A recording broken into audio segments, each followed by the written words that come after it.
Alors, on termine la Mishnah Yud Gimel de Rabbi Shimon ben Netanel qui était Erechet. On a vu hier donc Rabbi Shimon ben Netanel qui parle de la Tfila, Evezair Bikrat Shema ou Vitfila, la façon dont il faut faire la Tfila. Mais il conclut avec sa Mishnah, son enseignement, avec une dernière phrase. Ve'al tehi rasha bifnei atzmach. Une phrase qui doit être interprétée. Ne sois pas rasha bifnei atzmach. C'est-à-dire quoi? Ne sois pas rasha, ça c'est la Torah qui nous le demande. Quoi? Ve'al tehi rasha bifnei atzmach. Il y a plusieurs interprétations, et on va essayer d'en voir deux ou trois qui s'inscrivent dans la continuité de ce qu'il a enseigné avant à propos de la Tfila.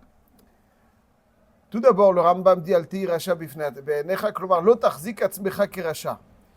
C'est-à-dire que quelqu'un doit se considérer comme quelqu'un de bien. Il faut être conscient de ses qualités, il faut être conscient de son potentiel, il faut être conscient, il ne faut pas se voir comme quelqu'un de vide, de bas. On dit de Yosef Hatzadik, comment est-ce qu'un adolescent, avec autant de difficultés, il a été, entre guillemets, trahi par les siens, il est beau, seul, il est condamné a priori à mourir dans l'anonymat le plus total, Yosef Hatzadik. Si quelqu'un savait ce qui allait se passer, aurait pu imaginer. Mais il avait donc la Emouna, certes, que tout était le Tova, mais comment il a pu résister avec autant de rigueur face à ces tentations auxquelles il était confronté? L'une des explications que nous donnent les Sfarim, c'est que Yosef Hatzadik avait cette mida de Vaïkba libo bedarkei Hashem. Dans Divrei Hayamim, il y a marqué au sujet du roi Yehoshaphat, un des rois de Yehuda, Yehoshaphat, fils de Asa, il y a marqué qu'il a remis de l'ordre dans le royaume de Yehuda. Vaïkba libo bedarkei Hashem. Vaïkba libo bedarkei Hashem, ça veut dire qu'il faisait la avodat Hashem avec fierté. Il faisait la avodat Hashem avec fierté. Quelqu'un doit être conscient profondément de à quel point il est prestigieux. Quelqu'un qui se sent nul. Alors pour lui, la Avera n'est pas, il n'y a pas de barrière face à la Avera. De toute façon, c'est nul, ça va changer quoi? De toute façon, il est plein de boue, alors encore de la boue. Mais quelqu'un qui se sent propre, quelqu'un qui se sent grand, alors il se sent des fois, il se sent incompatible à la Avera. La Avera est éloignée, incompatible à lui. Donc, d'ailleurs, ce qu'il faut inculquer aux enfants, c'est cette noblesse, cette rachivoud qu'ils ont. On n'est pas des gens de la rue. On est Am Hashem, Bnei Melachim, Bnei Torah. Une fois que tu te sens comme ça, donc tu as honte envers toi-même. Tu sens que quelqu'un, il a un roi qui est correctement vêtu, il a une soudaine envie de plonger dans la piscine. C'est pas sneeze, ça se fait pas. C'est pas un comportement royal. La même chose, lorsqu'on est Vaïkba libo bedarkei Hashem, quel est le rapport avec la tfila? Ça, c'est Alti Rasha bifnei atzmach. Ne te sens pas Rasha. Ne te sens pas Rasha. Sens-toi tzaddik. Sens-toi tzaddik. Dis-toi encore que tu as beaucoup de choses à réaliser, mais en aucun cas ne te sens Rasha. Alti Rasha bifnei atzmach. Même en ton fort intérieur, ne te sens pas Rasha. Quel rapport avec la tfila? La tfila, avec le tzad, il n'est pas chaud. Des fois, quelqu'un a le sentiment que Hachem ne l'observe pas correctement. Il n'est pas observé, il n'est pas l'objet d'une attention particulière. Quand il a le sentiment qu'il n'est pas l'objet d'une attention particulière, alors cette fila, elle n'est pas là, elle n'est pas une bonne fila. Il dit de Tiferet Israël que se sentir Rasha bifnei atzmo, donc c'est certes s'exposer au pire averot, mais dans le contexte de la tfila, c'est se dire Hachem, de toutes les façons, il ne me regarde pas, de toutes les façons, il ne m'observe pas, j'ai trop de tâches, un historique trop douteux, donc ma tfila n'aura pas l'impact. Donc il est mitiège de la tfila. Il est mitiège de la tfila. Or, cette condition indispensable à la tfila, c'est avoir la conviction qu'Hachem nous écoute. Et c'est ça donc l'un des enseignements d'Avraham Avinu. Avraham Avinu, quel est le chidouche d'Avraham Avinu? C'est quoi le chidouche d'Avraham Avinu? Si on peut, nous sommes les descendants d'Avraham Avinu. Quel est le chidouche qu'Avraham Avinu a apporté au monde? Hazak ou Baruch. Le chidouche d'Avraham Avinu, l'existence de Dieu, c'était quelque chose donc, qui était absolument évident. Et qui est absolument évident. Mais même tous les goïms de l'époque d'Avraham Avinu aussi qui avaient une force. Ils savaient qu'il y a une force créatrice première. Mais ils faisaient Avodah Zara. C'est quoi ils faisaient Avodah Zara? Ils faisaient Avodah Zara parce qu'ils considéraient que Hachem est trop grand et que l'homme est trop petit. Hachem ne va pas prêter oreille à l'homme, ne s'intéresse pas à l'homme. L'homme n'est pas attrayant. L'homme n'est pas attrayant, donc s'il n'est pas attrayant, trop petit, inintéressant, donc il y a un intermédiaire qui a été nommé par Akadosh Baruch Hu pour gérer. Et donc ils vont vouer à des forces spirituelles qui sont intermédiaires. Ils vont vouer une adoration à ces forces spirituelles intermédiaires. Parce que pour eux, c'est Hachem les a mandatés pour gérer, parce que l'homme n'est pas intéressant, il est trop petit. Le chidouche d'Avraham Avinu, c'est que de la même façon qu'un homme doit croire à Hachem, il doit croire en lui-même. C'est-à-dire, on croit en l'importance qu'il a. L'importance qu'il a aux yeux d'Hachem. L'importance qu'il a aux yeux d'Hachem. La centralité de l'homme, c'est le chidouche d'Avraham Avinu. Eux, ceux qui faisaient Avodah Zarah disaient l'homme est ridicule. L'homme est inintéressant. C'est comme les Havdil. Si moi, je m'intéresse à des fourmis, je ne m'intéresse pas à des fourmis. Pas intéressant. À part si j'ai une étude à tourner, je m'intéresse à moi. Mais ce n'est pas les fourmis qui m'intéressent. Zakadosh qui vit à Chol, Havdil n'était pas. Le chidouche d'Avraham Avinu, c'est qu'Hachem, il est intéressé par le massé de chaque Yehudi. Chaque chose, chaque pensée, chaque parole. Et donc, Avraham Avinu qui était Mchadesh la Tfila, qui est-ce que le premier est marqué dans Chazal qui prie, c'est Avraham Avinu. Parce que, justement, ça fait partie de l'anti-Avodah Zarah. L'Avodah Zarah, c'est l'Avodah Zarah. On prie Baruch Ata Hashem. Ata Hashem, on prie Hashem. Il est face à nous. Donc, il nous écoute. Et quand il nous observe, ça, c'est Valteir Racha Bifnei Atzmach. Lorsque quelqu'un pense qu'il est Racha, alors il pense qu'Hachem ne va pas l'écouter. Et ça, c'est le pire des conséquences pour la Tfila. Le Yesodot dans la Tfila, c'est la conviction qu'Hachem Shomea Tefila ou Shomea Otanu, et se dire que j'ai un historique trop douteux pour être entendu, ça c'est Yerushalayim.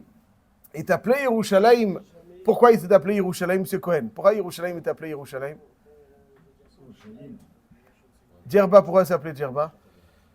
Vous ne savez pas. Yerushalayim, pourquoi s'appeler Yerushalayim? Ça, on va discuter après. Mais Yerushalayim, pourquoi s'appeler Yerushalayim? Yir'e et Shalem. Yir'e Shalem. Vaikra Abraham, Shem Amakom Haou, Hashem Yir'e. Shalem, c'est la chaîne Shalom. N'est-ce pas? Pour Shalom, ce n'est pas le sujet maintenant. Mais Araboria, Avraham Avinu Araboria, Beit Amikdash, Arabeit, Vaikra Abraham, Shem Amakom Haou, Hashem Yir'e. Ça veut dire que Yir'e, ça veut dire que ce sera l'endroit dans lequel l'homme sera l'objet d'une bienveillance particulière. Il se sentira observé. Yir'e. On sent, ça c'est le Makom Tfila, Hashem Yir'e. C'est un peu ambigu le terme Hashem Yir'e. Mais Hashem Yir'e, c'est Ben Adam la Makom, se sentir observé, se sentir l'objet d'une bienveillance, se sentir l'objet d'intérêt d'Hachem, ça change tout dans la vie d'un homme. Ça change tout. Si je me sens observé, comme c'est le Rameau, comment il commence le Shulchan Aruch? Shiviti Hashem lenegdi tamid uklal gadol baTorah uvma'alot hatzadikim. כי אין אשר הולכים לפני אלוקים, כי אין ישיבת האדם ותנועותיו ועסקיו ולבדו בביתו, כי ישיבתו ותנועותיו ועסקיו לפני מלך גדול, ולא דיבורו והרחבת פיו כרצונו ועם אנשי ביתו קרוביו, כי דיבורו במושב המלך. כל שכן כשישים האדם אל ליבו שהמלך הגדול והקדוש ברוך הוא אשר מלוא כל הארץ כבודו, עומד עליו ורואה במעשיו. כמו שנאמר, אם יסתר איש במסתרים ואני לא ראינו נאום השם. מיד יגיע אליו היראה וההכנעה בפחד השם יתברך ובושתו ממנו תמיד. שביתי השם לנגדי תמיד. Ça c'est יסוד היסודות. La base de la יהדות c'est אל תהי רשע בפני עצמך. La base de la יהדות c'est אל תהי רשע בפני עצמך. Le goy dit ça c'est la avodah zara. C'est se sentir observé, se sentir l'objet d'une bienveillance. Hachem il attend, il nous attend. Chaque chose il nous attend. Ça c'est la base de la yahdout. C'est la base, c'est Avraham Avinu, c'est le chidouche d'Avraham Avinu. Al tehi rasha bifnei atzmach. Et le sentiment, la conviction que tu es écouté, que tu es apprécié et que ta tfila a toujours un impact. Ce n'est pas que ta tfila de toute façon les sales et les souillés. Al tehi rasha bifnei atzmach. Ça c'est le pshat du Rambam et du Divret Israël. Ruach Chaim, le Chaim Ivologine donne l'explication suivante. Il dit c'est quoi Al tehi rasha bifnei atzmach? Pourquoi ça s'inscrit dans la suite? Après, on va expliquer, ça s'inscrit dans la suite parce que c'est ça qui permet à un homme de faire la tfila avec conviction, parce que sinon, de toute façon, je fais. Si quelqu'un ne se sent pas écouté, alors il fait par devoir, c'est écouter. Ça, c'est ce qu'on a expliqué. Il dit le Reb Chaim Ivologine, Ça veut dire quoi, Al Tehi Rasha Bifnei Atzmach? רצה לומר, שלא תתפלל ביחידות בפני עצמך. כי אם תתפלל ביחידות, יכול להיות שתהיה נקרא רשע חס ושלום. Il dit, ça veut dire que Al Tehi Rasha Bifnei Atzmecha. C'est-à-dire, lorsque tu pries Bifnei Atzmecha, tu risques, ta tfila, elle risque d'être considérée une tfila de Rasha. Pourquoi? כי התפילה ביחיד צריך כוונה יתרה, באימה ויראה ובסירות נפש, ואם לאו, תפילתו נדחית לבד. וזה אינו מצוי אצלנו רבים בזמננו. Ça veut dire que l'une des raisons pour laquelle il faut prier Betsibour. Pourquoi il faut prier Betsibour? Moi, je suis quelqu'un va dire, moi je prie Beyachid. Les gens, ça me perturbe. Je m'isole et je prie. Pourquoi il faut prier Betsibour? Parce que pour qu'une tfila soit écoutée alors que Beyachid, elle est examinée de toutes parts. Et donc, la tfila n'est pas la tfila donc, d'un tzaddik. Ouais, quand tu es Be'atzmecha, tu es rachat. Ça veut dire, quand tu es Be'atzmecha, Hachem il t'observe. Donc la tfila n'est pas acceptée. Elle est certes écoutée, mais pas acceptée. Elle passe par les contrôles, exactement. Ça, exactement. Elle est toute contrôlée, et puis personne ne peut dire que cette tfila, elle est limpide. Si tu passes en groupe, alors tu as un prix de groupe. Tu passes en groupe, la tfila, elle est écoutée. Tu passes tout seul, on t'examine sous tous les recoins, et malheureusement. אבל אם הציבור, אף שלא תהיה תפילתו כל כך בכוונה שלמה, זה pas בכוונה שלמה. אם כל זה נמאסת, elle passe. Donc c'est-à-dire quelqu'un qui prie Beyachid, alors sa tfila malheureusement, etc. Elle n'est pas. אבל quelqu'un qui prie Betsibour, cette tfila, même si elle n'est pas shlema. Donc c'est quelqu'un qui prie Beyachid, il faut prier avec le sentiment de Tachanounim et donner toutes les chances pour que cette tfila va être écoutée, exaucée. Parce que si Bémet, je me sens dépendant, je dois me donner toutes les chances. C'est pour ça qu'il faut tfila Betsibour. Pourquoi il faut tfila Betsibour? Mais chovat tfila, c'est avoda, comme on l'a expliqué hier. Et une avoda, c'est se sentir dépendant. Et si tu te sens dépendant, tu dois te donner toutes les chances. Si tu ne te donnes pas toutes les chances, c'est que tu ne te sens pas dépendant. Si tu ne donnes pas toutes les chances pour que la tfila soit écoutée, si tu ne donnes pas, donc chasser avoda. Donc la avoda, elle est mechayevet ce soit Betsibour. Parce que si Beyachid, on examine. Là, tu dis maximum. Il y a maximum. La tfila ne sera pas acceptée. Maïkré. Bon, Hachem, ça va. Maximum. Maïkré. C'est pas une avoda. La avoda, c'est se sentir dépendant. Donc tu n'as pas le droit de dire maximum, ne sera pas écouté. Ça, c'est chelek ba'avoda. C'est pour ça que bechiyuvei atfila, que la tfila soit Betsibour. On n'a pas vu qu'une mitzvah, elle soit Betsibour. La tfila, elle doit être Betsibour. Manishtana, la tfila, qu'elle doit être Betsibour et les autres mitzvahs. Parce que chaque mitzvah, c'est une mitzvah, c'est pas une avoda. On est revêt d'Hachem, là, une avoda, sentir dépendant. Si je me sens dépendant, je dois mettre tout en œuvre pour que la tfila soit c'est comme ça, c'est Hatzura chez l'avoda. Et comment tu es? Ça, c'est Davka quand tu es Betsibour. Quand tu es Beyachid, il y a marqué, il ramène après, quand tu es Beyachid, comment tu veux que la tfila soit? Donc ça veut dire que tu ne penses pas que tu es dépendant. Tu fais les choses pour pas cacher, mais tu dises, nous, tu n'as pas prié. Moi, je priais, j'ai prié. Beyachid, avant j'ai prié. Ça, c'est pas une avoda. Le chiyuv de avoda, il est mechayev de faire en sorte que je mets tout, parce que je suis dépendant. Et sans ce qui m'exauce, je suis rien. Donc le chiyuv de la tfila est de mettre tout en œuvre pour quelqu'un qui sait que si on n'exauce pas, il ne obtiendra pas. Il met toutes les chances possibles pour obtenir ça. Ça, c'est ça. Il ramène un Zohar Kadosh après Mivologie. Il y a marqué dans Teilim, Pana el tefilat ha'ar velo bazet tefilatam. Teilim Koufbet. Pana el tefilat ha'ar velo bazet tefilatam. C'est-à-dire qu'Hachem est poné. On va tout de suite voir la définition. Le tefila du harar, velo bazet tefilatam, mais il ne néglige pas leur tefila. De quoi il s'agit? Il dit Zohar Kadosh, harar pirusho yechidi. Harar ba'arava. Harar, c'est un arbre isolé. Un arbre isolé dans un endroit sec. Harar ba'arava. Donc, il dit, voilà, c'est ça, hariri, exactement. C'est harar, donc c'est quelqu'un d'isolé. Il dit chez Tfilat Yachid, Pana el Tfilatar, c'est celui qui est Arar, celui qui est Yachid, tu viens en tant qu'individu, Pana, Hachem il examine, Poni Motal Kol Tzad, Pana el Tfilatar Arar, vous prenez, il apprend de tous les côtés, est-ce qu'il y a une bonne kavana, il a pensé à chaque mot, est-ce qu'il a pensé à chaque mot, oui, est-ce qu'il a fait avec Achnaa, est-ce qu'il a fait Bema, Bir'a, Bedikduk Vechipus, Bechol Olam Veolam de Chaliot, ça veut dire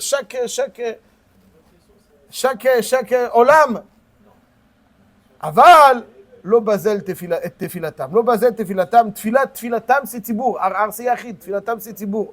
דאף מן הראויה כל כך לעלות, אין מדקדקים אליה כל כך בזכות הציבור. ואינה נמאסת על כל פנים.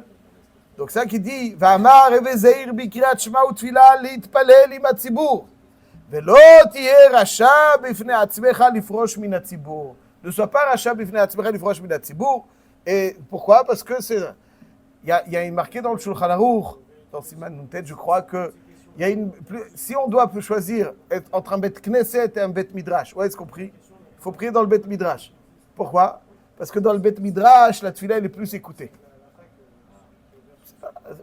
Tout ça, c'est un din dans la avoda. Ça veut dire que, il dit, bon, moi je prie en bas de l'immeuble. Je prie en bas de l'immeuble. Je fais un vide comme ça devant le truc. Chutz misé que c'est tfilat rakeva, malheureusement. Bon, je veux pas. Tfilat rakeva, c'est-à-dire qu'il faut aller prier. C'est pas on arrive et hop, on prie et puis on s'en va. Il faut aller prier. Il faut aller. La tfila, il faut aller prier, il faut se détacher. On va au bureau. On ne s'assoit pas sur le banc du jardin pour travailler. On va au bureau, la tfila, on va à la tfila. C'est pas qu'on descend de l'immeuble et on remonte. Ouais, si tu travailles dans le lobby de l'immeuble, tu peux prier. Si tu ne travailles pas, ce n'est pas le contexte idéal. Donc comment tu vas prier? C'est exactement la même chose. Alta tfilat rakeva. Et là, tu as chanounim. Donc il faut se donner le plus de chance. C'est ça la avoda. Pour se donner plus de chance, parce que là, elle a écouté, il faut prier dans l'endroit le plus idéal, dans le contexte le plus idéal. C'est pour ça qu'il y a un chiouf de tzibour, parce que c'est que comme ça, velo bazet tefilatam, et dans le contexte où il y a le plus de kedusha qui va accompagner donc cette fila.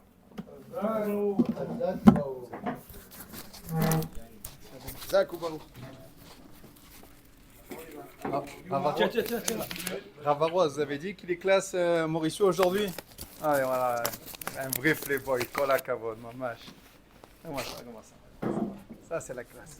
Aldo Maccione.